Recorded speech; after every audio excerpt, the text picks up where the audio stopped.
কথা বলবো রাজশাহী বিভাগের জয়পুরহাট নিয়ে। জয়পুরহাট যেহেতু দুইটি আসন নিয়ে গঠিত, আমরা জয়পুরহাট এক আসন নিয়ে কথা বলবো। জয়পুরহাট এক আসনটি মূলত সদর ও পাঁচবিবি উপজেলা নিয়ে গঠিত এবং এই আসনটি যেহেতু আসলে সদর আসন, তাই এই আসনটির ওপর কিন্তু অন্যান্য আসনে নজর থাকে। বিশেষ করে এই আসনে মোট ভোটার রয়েছে 4,66,000, যেখানে পুরুষ ভোটার রয়েছে 2,31,000 এবং নারী ভোটার রয়েছে 2,34,000-এরও বেশি এবং তৃতীয় লিঙ্গের ভোটার রয়েছে 8 জন। এবং জয়পুরহাট এক আসনে মোট ভোট কেন্দ্র রয়েছে 151টি। এবং জয়পুরহাট যেহেতু এটি একটি সদর আসন এবং পাঁচবিবির এই আসনটিতে যারা প্রতিদ্বন্দ্বিতা করতে চাচ্ছেন তারা হচ্ছে বিএনপির ধানের শীষ প্রতীকে এই জয়পুরহাট জেলা বিএনপির যুগ্ম আহ্বায়ক তিনি মাসুদ রানা প্রধান, তিনি প্রতিদ্বন্দ্বিতা করতে যাচ্ছেন এই ধানের শীষ প্রতীক। একটু জানিয়ে রাখতে চাই, আসলে এই আসনটি কিন্তু বিএনপির জন্য ঐতিহ্যগতভাবে একটি শক্তিশালী আসন হিসেবে ধরা হয় এবং সেখানে দাঁড়িপাল্লা প্রতীকে লড়ছেন ফজলুর রহমান সাইদ। তিনি জামাতের কেন্দ্রীয় নির্বাহী পরিষদের কেন্দ্রীয় মজলিসের শুরা সদস্য, একই সঙ্গে তিনি আসলে এই জয়পুরহাট জেলা জামাতের আমির হিসেবে দায়িত্ব পালন করছেন। এখানে আরও প্রতিদ্বন্দ্বিতা করবেন মোহাম্মদ ওয়াজেদ পারভেজ। এবং আরেকটু জানিয়ে রাখতে চাই, এখানে বাংলাদেশ সমাজতান্ত্রিক পার্টি মার্ক্সবাদী এবং বাসদের দুজন প্রার্থী রয়েছে। মার্ক্সবাদীর প্রার্থী হচ্ছে তৌফিকা দেওয়ান এবং বাসদের প্রার্থী হচ্ছে ওয়াজেদ পারভেজ। সো এরা হচ্ছে মূলত সেখানে আসলে প্রতিদ্বন্দ্বিতা করতে চাচ্ছেন। তারা আসলে প্রার্থীদের মন জয়ের জন্য, ভোটারদের মন জয়ের জন্য তারা কাজ করে যাচ্ছেন এবং প্রার্থীরা আসলে তাদের বেশ কিছু সমস্যার কথাও কিন্তু আসলে আমরা জয়পুরহাট এক আসনে আরও কিছু জানতে চাই, বিশেষ করে সেখানকার প্রার্থীদের কি কি প্রতিশ্রুতি, একই সঙ্গে ভোটারদের কি কি প্রত্যাশা রয়েছে এই বিষয়ে জানতে চাই। সেখানে রয়েছে আমাদের সহকর্মী সবুজ। আপনি নিশ্চয়ই আমাকে শুনতে পাচ্ছেন। আমরা একটু জানতে চাই জয়পুরহাট এক আসনে কি কি সমস্যার কথা আসলে সেখানকার ভোটাররা বলছেন এবং প্রার্থীরা সেসব সমস্যার সমাধানে কি কি প্রতিশ্রুতি দিচ্ছেন।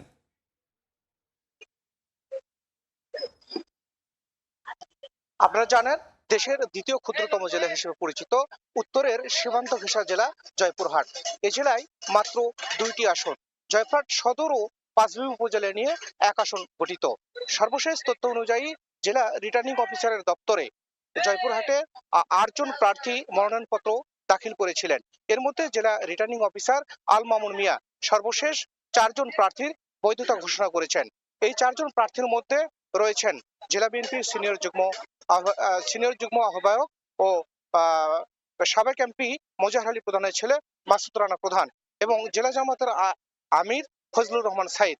এছাড়াও বাংলাদেশের সমাজতান্ত্রিক দল মার্ক্সবাদী তৌফিকা দেওয়ান ও একই দলের বাংলাদেশের সমাজতান্ত্রিক দল ওয়াজেদ পারভেজও রয়েছেন। তবে এখানে বলে রাখা ভালো, জয়পুরহাটে হাড্ডাহাড্ডি লড়াই হবে বিএনপি এবং জামাতের প্রার্থীর মধ্যে। এখানে কাগজে কলমে বাসদের 2 জন প্রার্থী থাকলেও তাদের কখনোই এখন পর্যন্ত কোনো ভোটার তাদের প্রচারণা লক্ষ্য করেননি। তবে নির্বাচন কমিশনের শর্ত অনুযায়ী প্রার্থীরা ভোটের মাঠে দৌড়ঝাঁপ না করলেও কলাকৌশল অনুযায়ী তারা ভোটারদের মন জয় করার চেষ্টা করছেন। এক্ষেত্রে জয়পুরহাট এক আসনের ভোটাররা মনে করছেন তারা অবশ্যই আগামী ত্রয়োদশ জাতীয় সংসদ নির্বাচনে যোগ্য প্রার্থীকেই গোপন ব্যালটের মাধ্যমে সংসদে পাঠাবেন। ভোটাররা মনে করছেন স্বাধীনতা পরবর্তী সময় থেকে উত্তরের অবহেলিত এই জেলাটি অবহেলিতই রয়ে গেছেন।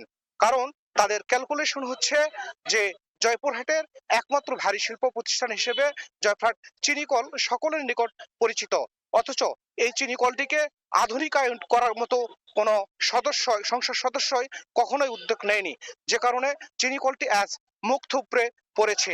এতে করে শ্রমিক কর্মচারীদের মাঝে অসন্তোষ বিরাজ করছে।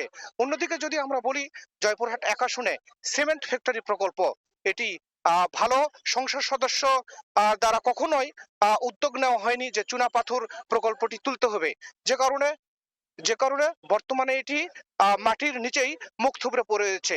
আমরা আরো যদি বলি, লতিরাজ কচুর লতি এবং সোনালী মুরগি বাংলাদেশের জয়পুরহাট জেলার অর্থনীতিকে সচল রাখলেও এটির উদ্যোগ নেয়নি কোন সংসদ সদস্যই ইতিপূর্বে, যে কারণে অনেক খামারি এখন পথে বসেছে।